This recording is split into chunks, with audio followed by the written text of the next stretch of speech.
Assalamualaikum warahmatullahi wabarakatuh. Ya, di kesempatan kali ini saya akan memberikan yaitu materi tentang perbaikan dari sistem pelumasan.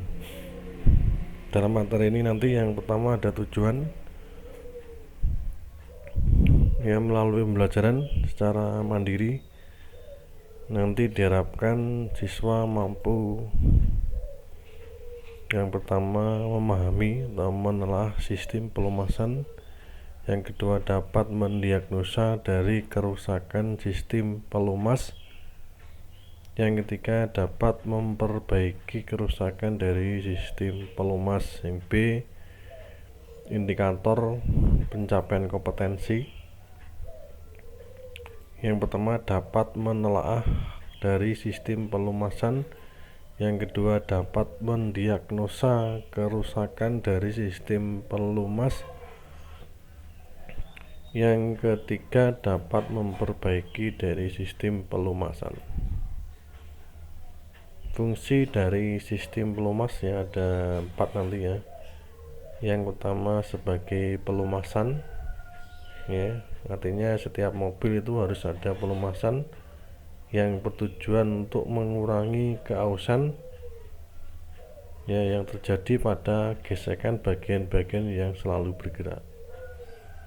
Jadi supaya tidak terjadi keausan pada komponen yang melakukan pergerakan. Yang kedua sebagai pendingin ya, selain pendingin udara maka pelumas juga sebagai pendingin ya, untuk mendinginkan dengan menghanyutkan panas ya, menghanyutkan panas ke komponen lain dan ke udara bebas. Yang ketiga sebagai perapat ya, uli sebagai perapat untuk menyumbat ya dengan baik rongga-rongga yang terdapat pada cincin torak ya, dengan dinding silinder sebagai perapat, sebagai pembersih untuk membantu membersihkan dari bidang-bidang pelumasan. Ini gambar dari pelumasan sirkuit tekan ya, dengan pompa ya,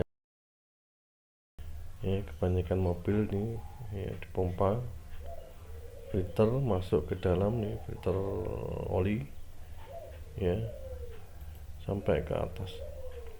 Cara kerja dari sistem sirkuit tekan ya, oli dari karter dari sini ya dipompakan ke saluran bagian motor, bagian mesin yang memerlukan pelumasan dan turun dengan sendirinya kembali ke karter.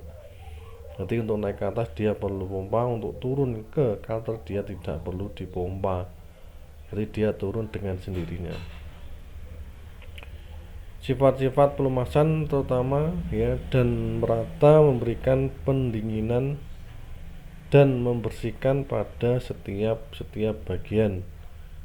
Dia berfungsi sebagai pembersih yang diakhiri ya karena pompa digerakkan oleh motor. Hasil pemompaannya tergantung pada putaran motor. Jadi kalau motornya mati maka dia juga tidak akan memompa. Digunakan pada kebanyakan motor 4 tak dan motor diesel 2 tak ya. Oli perlu diganti setiap 5000 km pada motor bensin atau setiap 3000 km. Sistem pelumas tekan, ini gambarnya. Fungsi dari bagian-bagiannya itu nanti bisa dibaca sendiri ya, dipahami dengan baik. Ini bagian oli kepada masing-masing pemakaian ya. Setelah saringan halus, oli masuk ke saluran utama yang membagikan oli ke masing-masing bantalan atau poros singkong. Mekanisme katup, ada tempat lain yang memerlukan pelumasan. Ini yang paling atas ya, pada mekanisme katup. pompa oli ya, bagian-bagian dari pompa oli ya. Ini penjelasan dari pompa oli.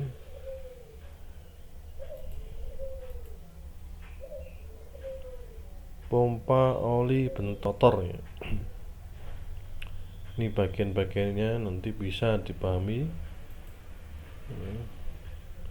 Cara kerja pada rotor berputar mengisap oli ke dalam ruang yang dibentuk antara dua roda. Nih rodanya nggak sama nih ya. Ada roda rotor. Oli terdesak ke arah putaran roda gigi rotor dan ditekan keluar menuju pemakaian. Yang keempat adalah saringan oli. Fungsi ya menyaring oli sebelum mencapai pemakaian sehingga keausan motor diperkecil. Karena apa? Karena pada oli kotorannya tidak ikut dipompakan ya, ditinggal di bak kalter. Maka oli yang dipompakan oli yang bersih, maka akan terjadi pengurangan dari gaya gesek. Ini gambar keterangan ya, penggantian mudah dan sederhana ya. Ada oli mengalir melalui dari lubang bagian luar menuju lubang bagian dalam. Ada filternya itu. Katup bypass yang berfungsi untuk mencegah keausan motor pada saat saringan oli tersumbat. Ini katup bypass ya. Katup bypass adalah katup pada waktu tersumbat saringan oli, maka dia lewat katup bypass atau katup atau jalur oli yang paling cepat.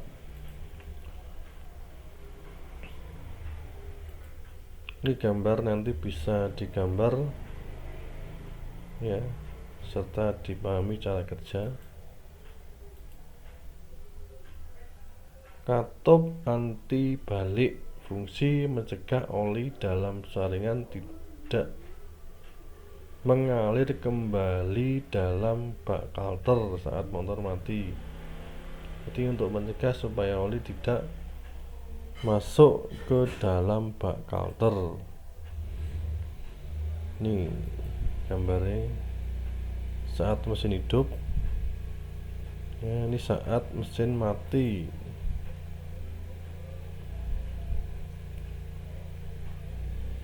Itu penjelasannya oli menekan ya katup anti balik itu pada waktu mesin hidup. Pengukur tekanan ya, fungsinya persyaratan dan fungsi tekanan oli minimal dalam idle 50 kPa ya pada waktu putaran idle. Pada waktu putaran beban penuh 150 ya, itu tekanan standar dari oli yang naik ke mesin. Bagian-bagian utama dari sistem kontrol tekanan oli ya.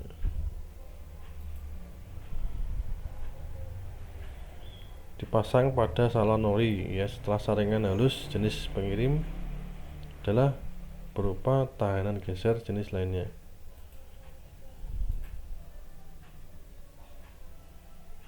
Selanjutnya setelah dari penerima maka ada penerima kontrol ya, tekanan langsung berapa. Ini selanjutnya ke lampu sinyal nyala. Itu kalau sudah ada tekanan maka lampu akan nyala dan mati lagi pada waktu. Ini sama sistem kontrol dengan lampu, maka kalau ada tekanan dia akan nyala.